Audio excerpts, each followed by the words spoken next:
Today I'm gonna take you out to District 4. Look at that bloody traffic. District 4, it's easily accessible. You just gotta head over this bridge that we're on and you're pretty much there. It's a cool evening breeze that we're enjoying. Well, I'm enjoying.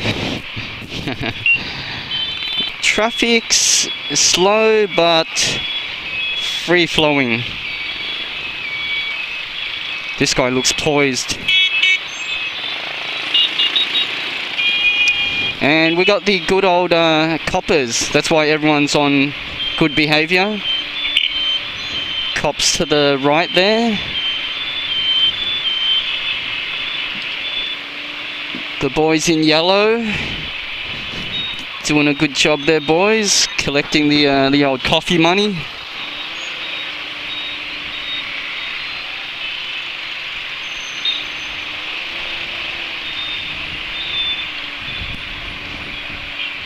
These helmets always look really ridiculous. As ridiculous as me mounting this pavement. Sometimes you just gotta do what you gotta do, you know what I mean, fellas? I know you guys are on a schedule. You don't wanna watch me waiting in traffic, do ya? Anyway, District 4, the lead up. These businesses here, they're all snail vendors or shellfish vendors. These are places where people go to have a bit of a piss up. Yeah, have a bit of a drink with the mates. Crack open some oysters, snails, sea snails, and chicken's feet and other kind of stuff that I don't really know how to eat. But Vietnamese people love. Lo just means hot pot. There's some signs around that say lo. Just not now when I mention it. A guy picking his ear. And ok, you know, OC, just means snail. So, see, you got people milling around drinking beers, cracking open a few coldies. Just like in Australia, except where in Australia they feast on, you know, salted peanuts. Or, you know, chips, Doritos, nachos, that kind of stuff. Here they snack on crayfish and snails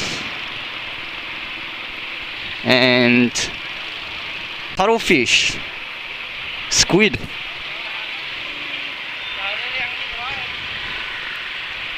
But anyway, now we're in the heart of District 4 on a district called Dong Dang. It's a hub of activity, man. It's a hub of activity. People are selling porridge, people selling you know, eggs with rice. I don't know, this is just a typical Vietnamese street for me, man. Some people call it ghetto, and I might have to put my hand up and say guilty as charged. But I don't know, mate. I was born in the ghetto, what can I say?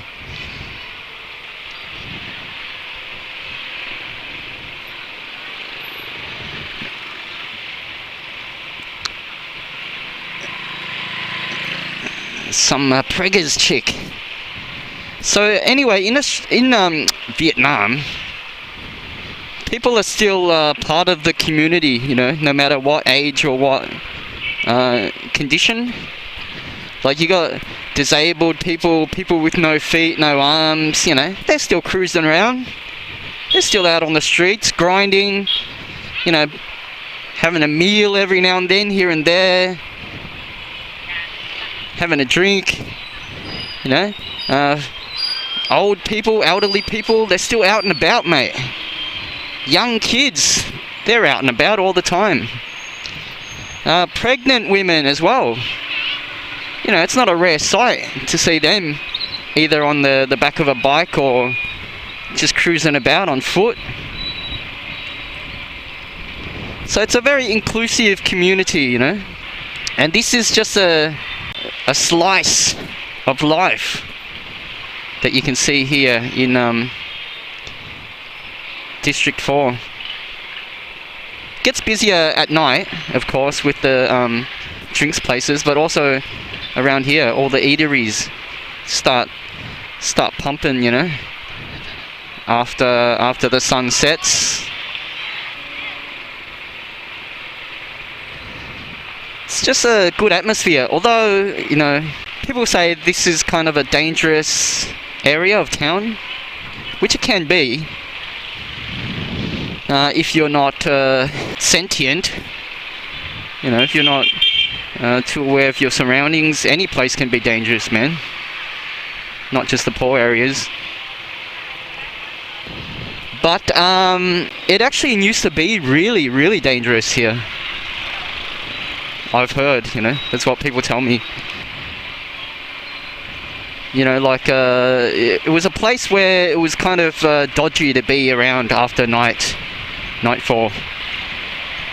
But now, I don't know, I hang around here all the time and I've never ran into any problems. Although I am, you know, I'm more of your contextually aware traveller, let's just say that. Like, I pay heed to my surroundings. I don't do anything stupid. Don't flaunt the wealth, or, you know, mainly because I don't have any wealth, but I try not to flaunt what little I have. And I don't know, I mean, the dangers of crime in Vietnam are just, I don't know, it's just one of the most vastly overemphasized aspects of Vietnam, or any poor country, but particularly Vietnam, I think, because by and large the people here are fucking decent, man. They're really decent. So all the fears of getting your phone jacked or your bike stolen and things like that are just, they're unfounded, I would say. I mean, you got more chance of being a crime victim overseas. I've had my phone stolen in Australia after leaving it in open view in the car for less than 10 minutes, I think it was, on Collins Street.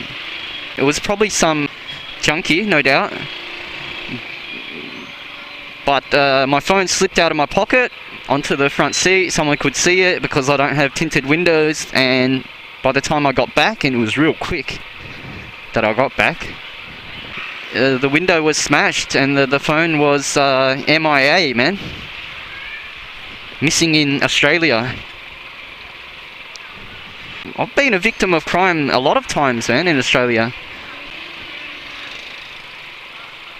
That was the first time my car got broken into, but it also got broken into at Murrumbina Station.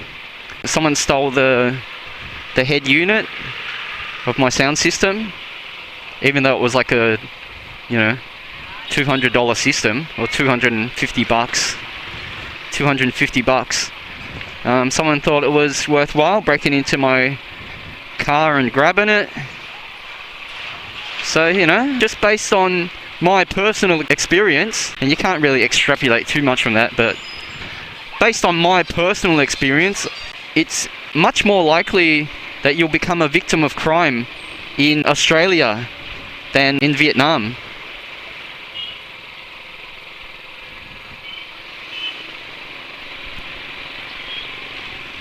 That's just my personal view. I mean, all around me right now are just dead set poor, poverty-stricken people. I mean, I don't want to exaggerate, but there are a lot of poor people in District 4. It's getting better, but it is still one of the most impoverished neighbourhoods. And you know, most of these people are decent, man. Like, they will return stuff that's lost. They will, you know, they're not out to rob you blind. I mean, there's always the exceptions to the rule, but in general, I haven't found poor people to be any more likely to commit crimes. The problem is that there's a small subsection of people that do commit these crimes, and they operate, you know, they cast a wide net. Like, they will, they'll be hitting up a few victims, not just one. But anyway, most of the crime here, it's not violent crime, you know. No one's gonna stick a knife at your throat or rob you with any kind of show of force. For example, I mean, now that I'm pulling out a few experiences, I was robbed at, or we were attempted to be robbed, me and this Aussie bloke, in Paris, France, when we were stumbling back at, I think it was 4 or 5 in the morning from a piss-up.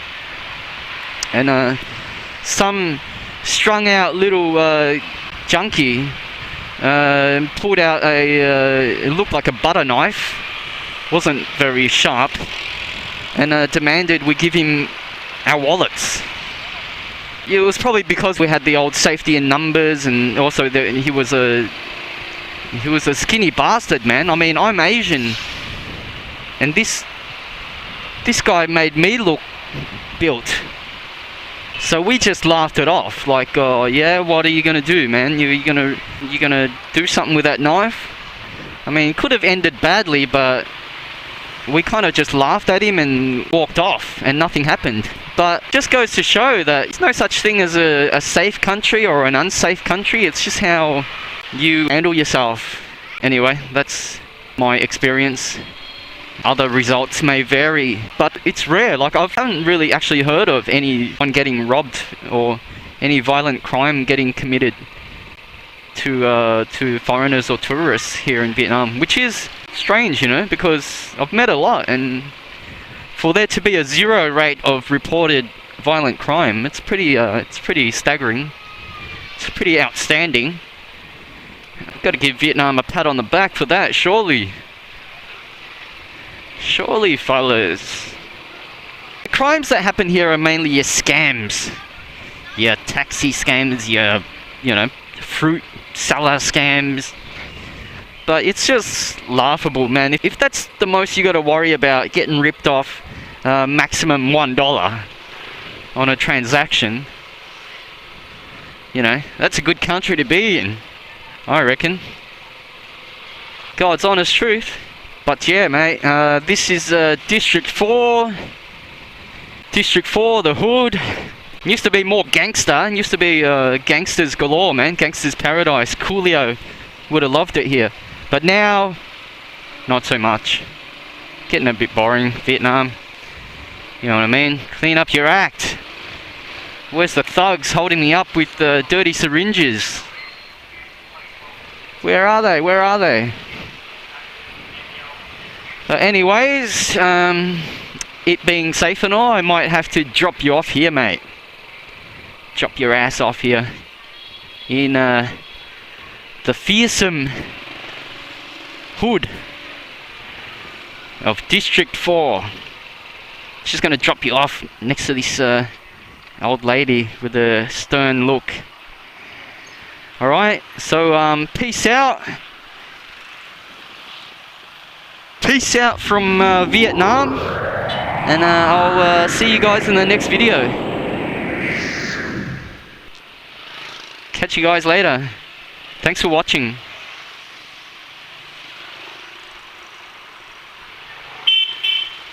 Cheers, guys.